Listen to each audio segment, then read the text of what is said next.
Hi everyone. Today I'm going to do a bike check. I'm taking advantage of a break in the rainy weather we've been having to actually do this.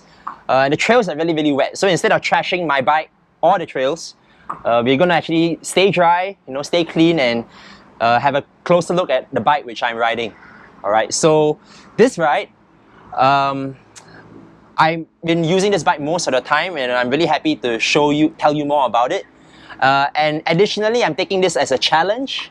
So this bike check, I'm going to do my best to do it in a single take without any stops. Alright, so here goes. Alright, this bike I'm riding is a 2018 Yeti SB6 Turq series. It's a small size bike. Yeti Bukit Timah, which is a local distributor for Yeti bikes in Singapore, hooked me up with this, and I'm loving it. Really the best bike I've ridden, so far, ever since I kind of made the switch to longer travel bikes. Previously I was riding only like cross-country bikes, and this one has really made a difference. I was riding the first version of this, which is the 2015 frame. This is the 2018 version, and the geometry hasn't changed at all, in terms of measurements. It is a boost frame, so it's like boost 148 on the rear. There's also a boost fork up the front, which I'll talk about in a minute. Generally, an awesome bike. Yeti's flagship enduro race oriented model. All right. Let's talk a bit more about the frame, and then I'll get into the components. So, most of the frame I have covered, protected with Invisi Shield. I have some all mountain style frame protection for the rear triangle, just there, like the places more likely to suffer damage. I also have shelter tape, which is a thicker form of frame protection on the down tube. It covers most of the down tube, like almost to where the rubberized frame protector, which Yeti provides anyway, is. Okay, yeah. What's special about the bike, of course, is the proprietary SI or Switch Infinity suspension linkage. That gives the bike about 152 millimeters of rear travel. Alright. I additionally have little stickers which I custom cut and pasted on where the suspension linkage bolt holes go. So I've just put the grease in there and then stuck the stickers on carefully. So that kind of keeps the gunk and the water out of these places. If not, it helps with the maintenance a little bit more, especially in the wet weather, which I often ride in. Let's walk through the bike from the front to the back. So I'm going to start with the handlebars. These are rental fat bar light carbons. They're not wide handlebars, they're only 740 millimeters with a 20 millimeter rise. I'm not a big size guy, so I kind of got used to the bars already, and I think the advantage of these bars, which is that in narrow single track, especially in Singapore, it's easier to get the bike through like trees and gaps and small spaces and such. So for the grips, I'm using Ergon GA2 grips. I have no problems with these. I usually ride with gloved hands anyway. My hands do get sweaty, but if I'm not riding with any gloves, these are pretty much comfortable as well. Stem, I'm using a rental stem as well, 50 millimeter long. I'm using a 31.8 millimeter clamp diameter. Haven't seen a need to go to 35 mil oversized. I have the entire cockpit slammed down to the Chris King headset. I'm a long time fan of Chris King. It's pretty much fit and forget, so that doesn't bother me at all. For my shifter, I'm using a XTR shifter unit, and the modification I've done is I've put like grip tape to the pedals, so that it also allows me to shift more precisely when it's wet or muddy. Okay, have to talk about the suspension. So this is more aftermarket suspension from DVO. The DVO dealer in Singapore come aboard with really good support, and they gave me a really good deal, a good price on these, both the fork and the rear shock. So I'm using a diamond boost on the front. So it's adjustable from 150 to 170 millimeters travel. I have it set at 170. What I really like about the fork is that you can really tune the first 1.5 inches of treble to be extremely plush with the OTT adjustment. Really solid fork, you know, I like it. It tracks really well. It's got this, you know, proprietary mud guard which you just bolt on, you know, so that's really, really nice and neat. The DVO Topaz T3 Air shock, you know, again, you know, a replacement for the stock Fox Float X. I really love this shock. I like that first like one or 2 centimeters of travel where it really goes, you know, it almost feels like a coil shock really. The big advantage of this shock is that you can actually get access to the positive and negative air chambers without removing it from the frame.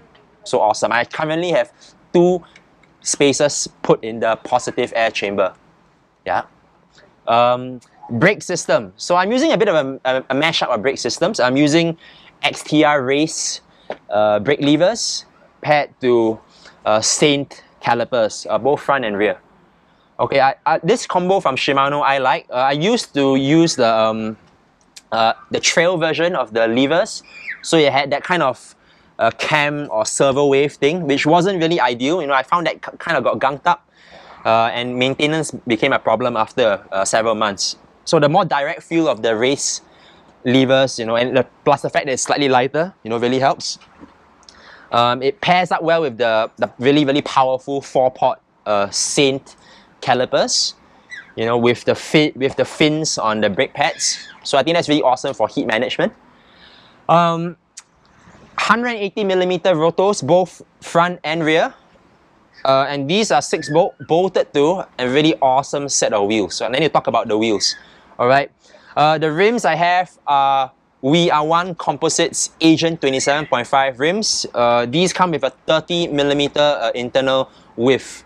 So VR1, which is a company in Canada, they found out what I was doing and they came aboard. They were really supportive. They hooked me up with these pair of rims. I had these wheels built up at Trail Plus. So it's a local mechanic in Singapore. So Irvin at Trail Plus built up these pair of wheels, and honestly, having ridden this bike for a couple of big trips for the past few months, you know, I'm super happy with the build. It tracks really well. You know, I feel really confident. Hasn't gone out of tune once at all. I got the wheels built up with a pair of Noble hubs. The Noble hubs themselves are really interesting. The internals for the rear hub especially are made by Onyx. So Onyx has this spread clutch freewheel system. So basically there's no sound, it's completely silent, and it's instant engagement. So I think the instant engagement really helps with riding in really technical terrain. So really awesome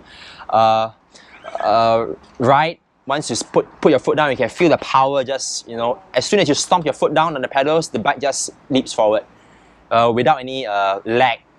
Inside the wheel, I am using cush core. So there's cush core right in there. Again, it adds a bit of weight to the wheel, you know, but you know, it saved me more than once, and I've taken it down some really gnarly stuff, especially in Nepal, where I actually had a flat on the rear tire. Completed the entire run on that flat tire and didn't realize it was flat until I actually looked down and saw that the tire was flat. You know, the bike didn't handle any differently. It was pretty awesome, I must say, and I'm a firm believer in the cush core system. I'm using tire care sealant. It's just a pink colored tire care sealant inside these tires. Yeah, pretty good. Really happy with these tires. With the tire care. Tire care sealant in Singapore, they hooked me up with that sealant as well. You know, I'm really happy. Thanks for their support. Awesome, and I really haven't had any problems with that, with sealing or whatsoever. Even when I've discovered like slow leaks or, you know, occasionally the pinprick kind of thing, but you know, there's no burping or no leakage on the bead whatsoever. In the part combined with the tire care together, the cush core, I think it's a really unbeatable combo. Alright, so tires, what am I using for tires? Minion DHF from Maxxis on the front. These are 2.5 width tires. They track really well, especially the lateral stability when I'm going hard into the corners. I'm using a narrow tire on the back, 2.3 aggressors Okay, so as you can see, I'm a Maxxis fan. You know, been a long time user of Maxxis, and I really like this combo.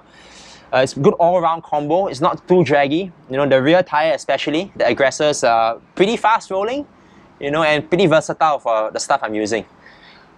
Let's look at the seat posts and the saddle. Okay, seat posts, I'm using race face turbine. Okay, I like the mechanical clamp, clamp on the inside. That's the braking system that they use. So, you know, really low maintenance. You know, not as finicky as the previous seat post that I was using. The remote is a front derailleur shifter style pedal on the left side of the handlebar. You know, no complaints there. Using a Physique Monte saddle, and I have 125 mils of travel for my seat posts. Okay, I've actually raised my seat post up a fair bit. You can see I've actually put some duct tape around the little collar, just below the collar of the seat post. I use this duct tape for when occasionally if the need arises, because you never know, right? With the job that I do, you might actually have to come in to repair stuff like, you know, repair somebody's derailleur that's fallen off, or the sole of the shoe which is kind of flapping around. So I've actually used that for those kinds of reasons before. So I always have duct tape at the ready, always. Let's look at my drivetrain. I'm using a Shimano XTR crankset. It has a 34 tooth, one-up components, a chainring on it. Really happy with this combo. I'm definitely a alloy crank fan. You know, not really a fan of carbon. You know, you can see I've dinged up the crank here and there. So using enduro bearings, BB, bottom bracket. Pretty happy with that. You know, for extra security, I use one-up components, chain guide and bash guard combo. Alright, so really happy that I try not to get myself damaged, you know, and for extra insurance, you know, just making sure that the chain doesn't fall off during a race, for example, and more importantly that the chain ring doesn't get bent if I accidentally, you know, do something stupid and bash the front of the bottom of the bike into a rock or a log. Alright, the chain I'm currently using is a KMC chain. You know, pretty happy with that. You know, I think it stays smoother for longer, you know, after you wear it in a bit compared to the other brands or chains. I use this on a XTR 1145 cassette. So the 45 is actually an aftermarket cork from one-up components. So I think that really gives me enough range. You know, I must say I actually use the 45 quite often. Alright, I'm not afraid to say that, even in Singapore. But you know, I'm happy. You know, it gives me the range. You know, when I go to the lower end, when I absolutely going down to number 11, you know, the 34 plus 11 combo gives me enough speed, and everything in between. You know, I'm happy. Rear derailleur, I'm using XT derailleur. I'm not. I used to have a Shimano XTR, but you know, I thought that's kind of expensive to replace, especially with the rate I go through derailleurs. You know, I'm replacing a derailleur like once every year on average. So this is half the price of XTR, you know, and just as good in terms of performance, you know, with the clutch system and, you know, really smooth and crisp shifting. If there's one star component which I would talk about, it would be the pedals. Okay, these pedals are Chromac contact pedals. I got them in August of 2016, and they've been like rock stars. You know, I've bashed them through everything. Super durable. You know, hardly any play and really easy to maintain. You know, and they've just lasted and lasted. You know, and taken me on all these trips. You know, on my previous bike as well as my current bike. So if these pedals were to fall apart someday, you know, if they died, you know, I'm going to replace them with exactly the same model from Chromac, you know. So what is this bike used for? I would say this bike is actually a bit of an overkill bike. If I were to ride this around in Singapore, definitely more of an overseas kind of bike. You know, it's got 170 travel on the front and 150 in the rear. Definitely enduro race worthy. You know, I would take this to race. But most of the time, you know, especially in my line of work where I'm guiding or instructing, you know, I actually use this quite a lot. I am a flat pedal fan, so I really found myself developing my skills when I switched to flat pedals, you know, about almost 2 years ago. and I've stuck with that ever since. Is this bike appropriate to use in Singapore? It's a good question. You know, I would kind of change that and answer that with, is the bike appropriate for what I do? So if I am dealing with clients where, you know, they want to learn more intermediate to advanced stuff, where, you know, and the client rocks up with a similar bike, you know, like mid to long travel trail bike with a dropper seat post, you know, kind of enduro kind of geometry, you know, then this is the bike I'm going to turn up with as well. You know, I kind of match the bike I use with the bike my clients use. You know, especially with the stuff that they want to learn. If they're going to learn like drops and jumps and more advanced stuff, then this is the bike I use to learn with them or to show them what to do. If on the other hand, like my client is more of a beginner kind of rider, or if they turn up with a hardtail, you know, then I'm taking out my hardtail instead. You know, I'm not going to use this bike to teach all the time, every time.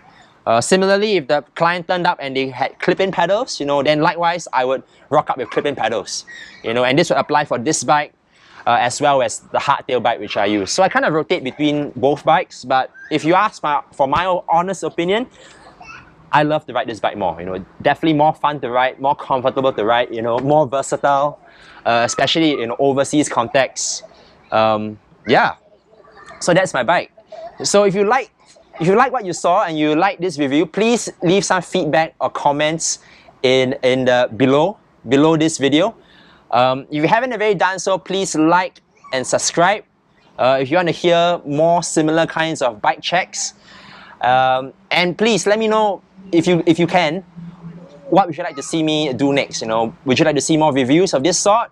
Would you like me to check out other people's bikes? You know, give me some ideas. You know, I'm all ears. Thanks for watching, and hopefully I'll get to ride this bike, you know, probably tomorrow or the day after if the weather holds up. All right, thanks very much.